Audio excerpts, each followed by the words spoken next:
slow down. Mississippi, yeah, me, yeah. Hey, pull it for me, slow down. Me got see, yeah, me, yeah.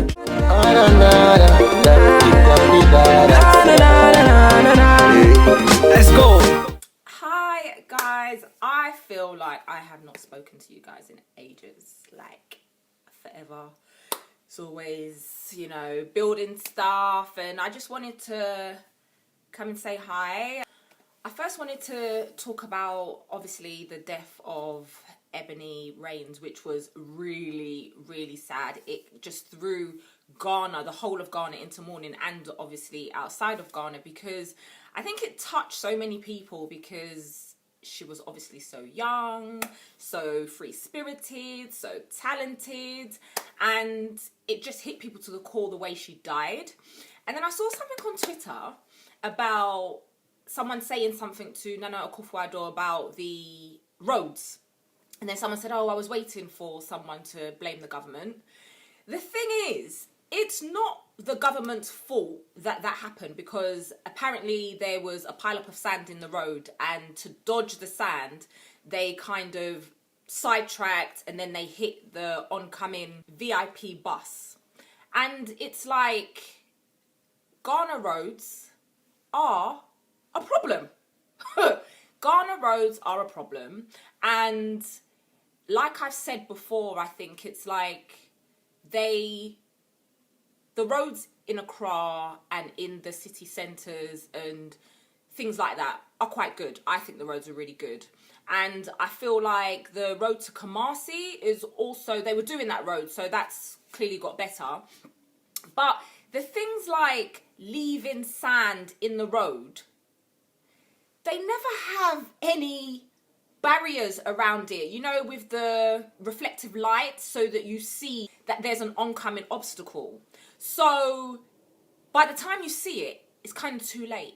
I know so many people that have got into car accidents in Ghana, and it's by the grace of God that they haven't actually died. And unfortunately, on this occasion, Ebony did. And there's many road traffic accidents on the road. You know, we hope that her soul rests in peace, and that obviously she continues to live through her music, because I know that she had a lot planned for 2018, and it's such a sad time. If work on roads are happening, it's usually, you know, a district assignment, basically. So really, there should be some sort of accountability. When you've plonked something in the middle of the road, you need to put reflective lights or some sort of barrier around it so people can see it from far behind. When Ghanaian police stop you, they ask you if you've got your triangles, if you've got your fire extinguisher, and this, that, and the other. But there's certain things that happen on a local level within Ghana that no one actually is held accountable for. For example, speed humps. I remember I was driving to an event in East Legon, and along the road that lead into East Legon, they have speed humps. You know, when you have speed humps, there's usually a triangle on it to say that there's a speed hump there, and a sign slightly before it to say that there's a speed hump. So I was driving along the road and there was no white triangle. So literally Gertrude was going and went boop, bang, like that. Exhaust pipe split. I live there. I'm already 5 minutes from the place that I need to be. I kept going. The car sounded like a huge truck. The exhaust had split, so you could just hear the gap, you know, the space, as the fumes kind of aren't making its way through properly. And it was just like, it's annoying, to say the least. And we can be thankful that no accidents have perhaps come out of that. And it's like, people just do not take, I don't think people take driving seriously in Ghana. And I don't think the police are taken seriously either, because they might as well be road traffic police, because they're standing there, they're telling you your headlight's gone, or, you know, you don't have your triangle. And yeah, these are all valid things, but there are more important things happening. For example, people drinking and driving. Whenever people come out in December, they do a lot of drinking and driving. I know this. And I'm guilty of even getting into a car with someone who has been drinking. They don't take drinking and driving seriously, and they don't take seatbelts seriously. So I remember I was coming from an event and my cousin was driving. We dropped the girls to rave in Osu, and we was coming back and got stopped by the police. The police was like, oh, clearly you could hear the accent, so it was like, oh, you know, where you guys coming from? So we just dropped some people off. It was like, oh, have you been drinking? And it was like, no. But even if we had, who gonna check me, boo? Because what equipment do you have to test this? You don't even have any equipment to test whether I've been drinking or whether I haven't. So therefore, don't ask me stupid questions because, I mean...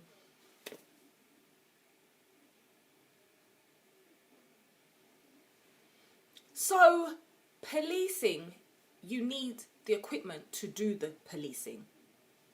It's as simple as that, you know. And I don't think that they take these things seriously in Ghana. They're just stopping people, asking people for money. They hear your accent and think, oh, okay, well... if I can't get you on your headlights, I'm going to get you on... Do you have your licence? What licence do you have? Have a UK licence. Okay, you're not allowed to drive a UK licence. Yes, you are, for 10 days. So, now what? Exactly. Exactly. Some of them, I don't even think they know the law sometimes. And I think it makes a mockery of the police force, and... that's something that the government needs to look at, you know.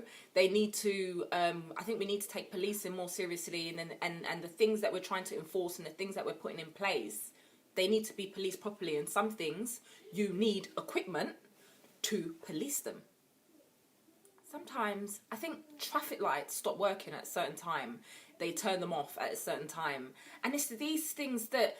you know, we need safety 24/7. It's not till midnight and then we can just turn traffic lights off or, you know, leave them flashing amber, because this is what causes accidents.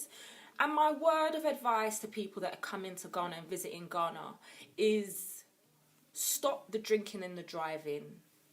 Wear your seatbelts. These are things that we do not take seriously enough, and we need to. Just because you can do certain things and you can get away with them in Ghana, it doesn't mean that we should do things that we wouldn't do it in the countries that we live in, be in Europe or the US. So why come to Ghana in December and be drinking and driving, speeding?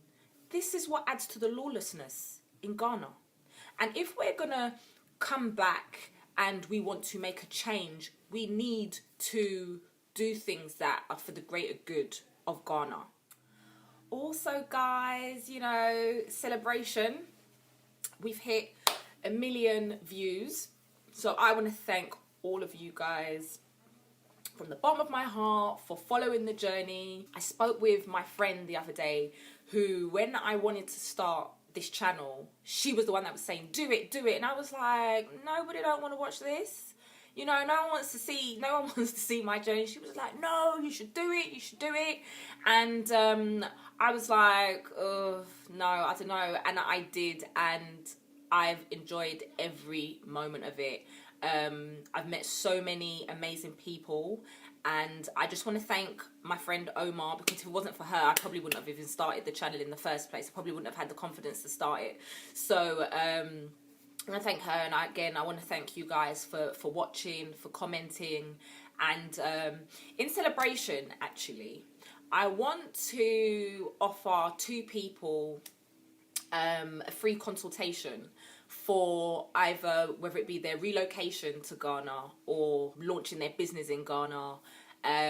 So basically, it would be a phone call of some sort. You can, you know, get your questions out and stuff like that, because I understand that sometimes I might not even get round to emailing everyone back and responding to all your messages that you send, or, you know, you might ask something and you might not get the answer that you want, but this gives you the opportunity to kind of just have a session with me and just ask me whatever it is that you need to know in order to, like I said, relocate to Ghana or start your business or take your business to Ghana.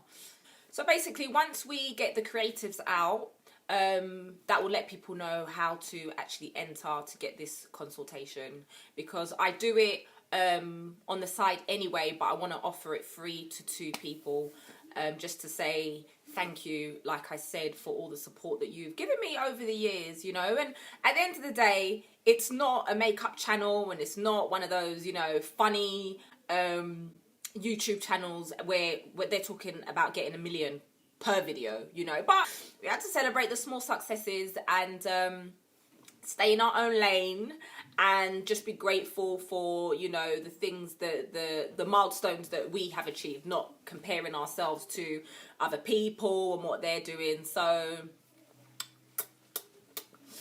thanks, guys.